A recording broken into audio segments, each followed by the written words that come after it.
Goals are what drive us, what push us to achieve what might seem impossible. You can tell a lot about a person by what they strive for, by the goals they wish to achieve. Personally, my biggest goal is to become the person that the campers at CSC think I am, believe I am, and to be every bit as kind, welcoming, and fair as the staff members I looked up to as a camper. At Camp Season Curtis, we learned to set goals and how to push ourselves to achieve them. Because of Camp Season Curtis, I have found confidence, strength, hope, and so much else that has inspired me to become the best version of myself I can be. My name is Jalion McLean. I started going to Camp Season Curtis in 2010. Can you imagine me, an energetic 9-year-old, bouncing down bunk line? It seems like a lifetime ago. I had never been away from home before, at least not away from my family. I remember my first campfire. I remember I was so nervous, but I was so excited. As the campfire burned, we learned songs about dragonflies and itty-bitty little froggies. I remember the excitement of setting that first summer goal at my first summit. Every summer, after first campfire, we have a first summit. That night, we learn about the spirit of Camp Season Curtis and how it's represented by the fire. Each cabin takes a bit of that spirit, a candle lit by the campfire. And after each camper has come up with a goal for the summer, the cabin blows out the candle as a group. I remember how awestruck I was hearing camp rituals and creating goals with the candle. It felt magical, almost as if it was a wish I had promised to make true. I remember signing up for all the art classes, taking swimming lessons, going hiking, and being happy. I felt safe in my cabin. I loved the other campers, and I adored my cabin staff. Earlier that year, I lost my grandmother to cancer. I had lived with her most of my life, and I was still having trouble coming to terms with the fact she was gone. One afternoon, when I was feeling homesick, I cried to a staff member about how much I missed her.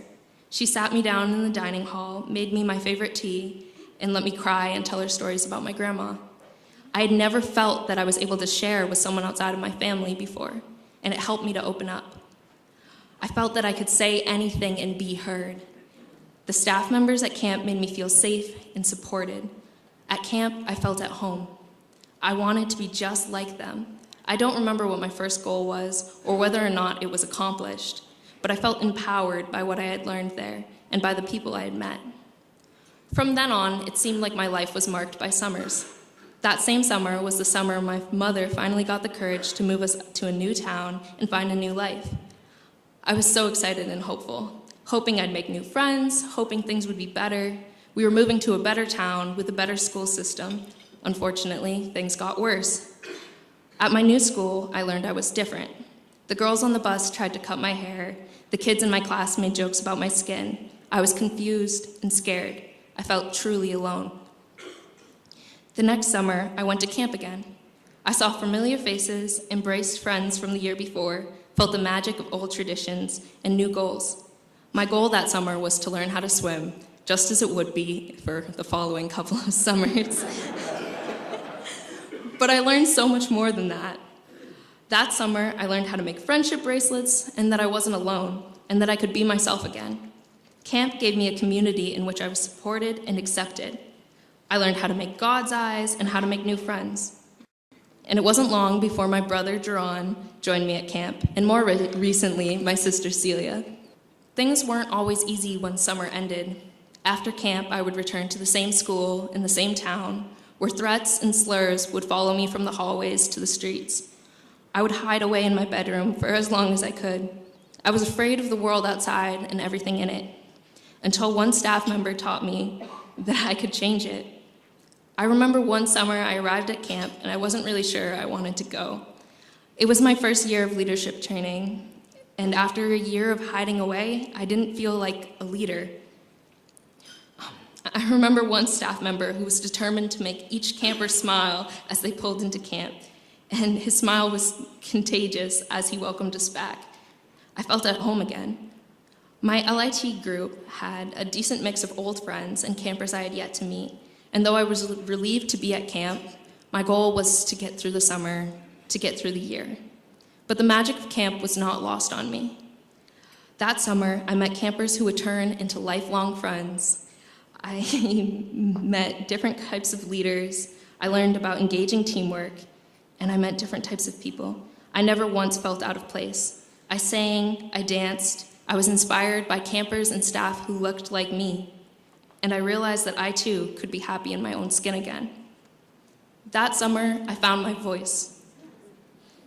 This lesson carried into the next school year when I had to make a choice between playing it safe or standing up for myself and a teacher that was facing racial harassment.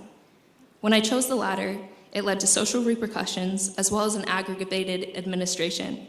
What happened in the classroom was taken to the courtroom, and though the school refused to address the situation, it led to the eventual startup of a civil rights club at my former high school.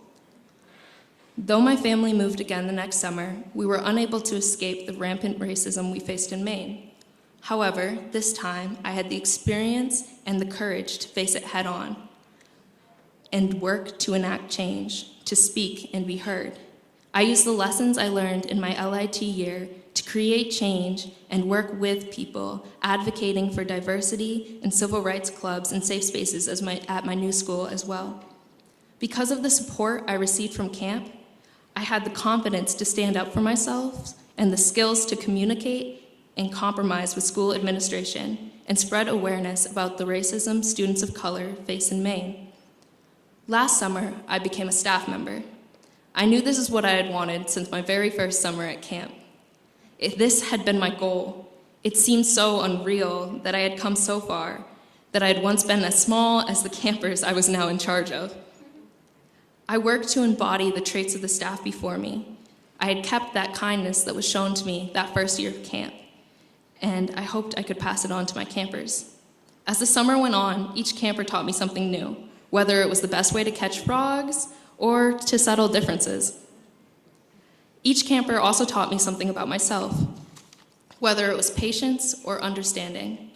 I realized that the campers brought out the best in me, just as the staff had when I was growing up. My goals have changed and developed as summers have gone by, and I've grown with them. I have new goals now. Next year, I will be attending the Illinois Institute of Technology, working towards my bachelor's in architecture.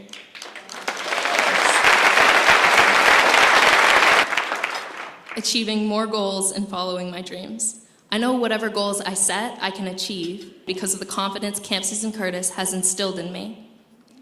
Camp Susan Curtis has given a community that will always support me, a family I can always come home to, and a future brighter than I could ever imagine. Camp Susan Curtis teaches kids to aspire for more in life, because no matter what, it is achievable. I'm forever grateful for all of the goals they helped me set. I'm excited for all of the summers still to come.